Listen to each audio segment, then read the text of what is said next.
கர்த்தருக்குள் பிரியமானவர்களே, September 27 எலஞ்சி white அம்மையார் அவர்களுடைய மாரநாதா புத்தகம், பக்கம் 539. இன்றைய தியானத்திற்காக தெரிந்து கொள்ளப்பட்ட தலைப்பானது தேவனுடைய மக்கள் விடுவிக்கப்படுகிறார்கள். வசனம் ஏசாயா 49 அதிகாரம் 25 வசனம். பராக்கிரமனால் சிறைப்படுத்தப்பட்டவர்களும் விடுவிக்கப்படுவார்கள். பலவந்தனால் கொள்ளையிடப்பட்டதும் விடுதலையாக்கப்படும். உன்னோடு வழக்காடுகிறவர்களோடு நான் வழக்காடி உன் பிள்ளைகளை ரட்சித்து கொள்ளுவேன்.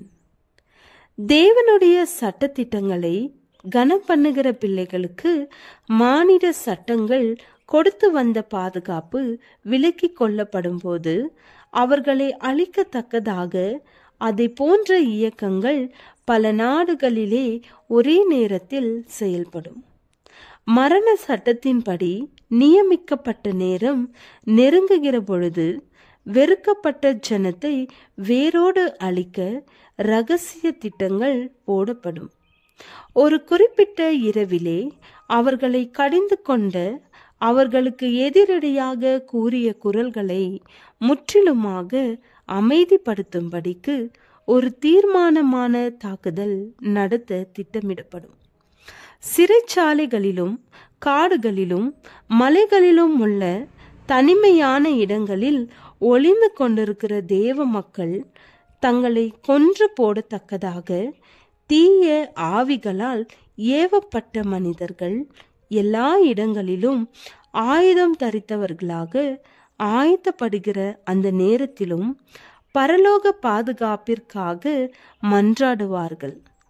இந்த நேரத்தில்தான் உச்சக்கட்ட ஆபத்திலே இஸ்ரவேலின் தேவன் தாம் தெரிந்து கொண்டவர்களை விடுவிக்கும்படிக்கு இடைப்படுவார்.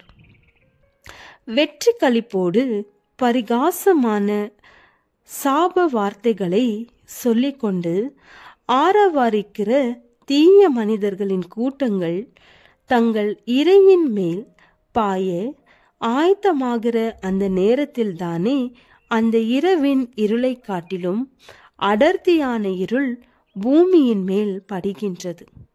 பின்பு தேவனுடைய சிங்காசனத்தின் மகிமையோடு பிரகாசிக்கின்ற வானவில் வானம் முழுவதும் பரவி நின்று ஜெபித்து கொண்டிருக்கிற ஒவ்வொரு கூட்டத்தையும் சூழ்ந்து கொள்கிறது. மூர்க்கம் கொண்டிருந்த திரள் கூட்டத்தார் திடீரென தடை செய்யப்பட்டவர்கள் போன்று அப்படியே நிற்கிறார்கள். அவர்களுடைய பரிகாசு குரல்கள் அடங்கி போயின. யாரை கொலைவெறியோடு தாக்கினார்களோ அவர்களை மறந்து விடுகிறார்கள். பயம் நிறைந்தவர்களாக வரப்போகும் இடர் குறித்து முன்னுணர்வு கொண்டவர்களாக தேவனுடைய உடன்படிக்கையின் அடையாளத்தை உற்று நோக்கி தங்களால் ஏறெடுத்தும் பார்க்க கூடாதிருந்த அந்த பிரகாசத்தினின்று தாங்கள் பாதுகாக்கப்பட வேண்டும் என்று ஏங்குகிறார்கள். தேவனுடைய மக்கள் தங்களுக்கருகில் ஒரு தெளிவான இனிமையான மேல் நோக்கி பார் என்று கூறுகின்ற ஒரு சத்தத்தை கேட்பார்கள்.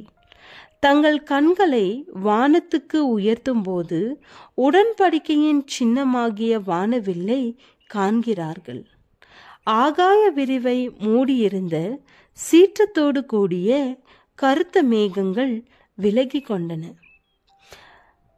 ஸ்தேவானை போல வானங்களிலே தேவனுடைய மகிமையையும் சிங்காசனத்திலே அமர்ந்திருக்கிற மனுஷகுமாரனையும் அவர்கள் திடமாக நோக்கி பார்க்கிறார்கள்.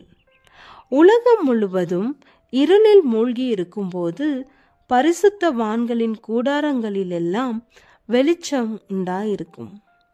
கிறிஸ்துவினுடைய இரண்டாம் வருகையின் முதல் காட்சியை அவர்கள் காண்பார்கள். ஜெபம். ஆண்டவரே, உமது வேதம் எங்கள் மனமகிழ்ச்சியாயிருக்க எங்களுக்கு உதவி அருளும். ஆமேன்.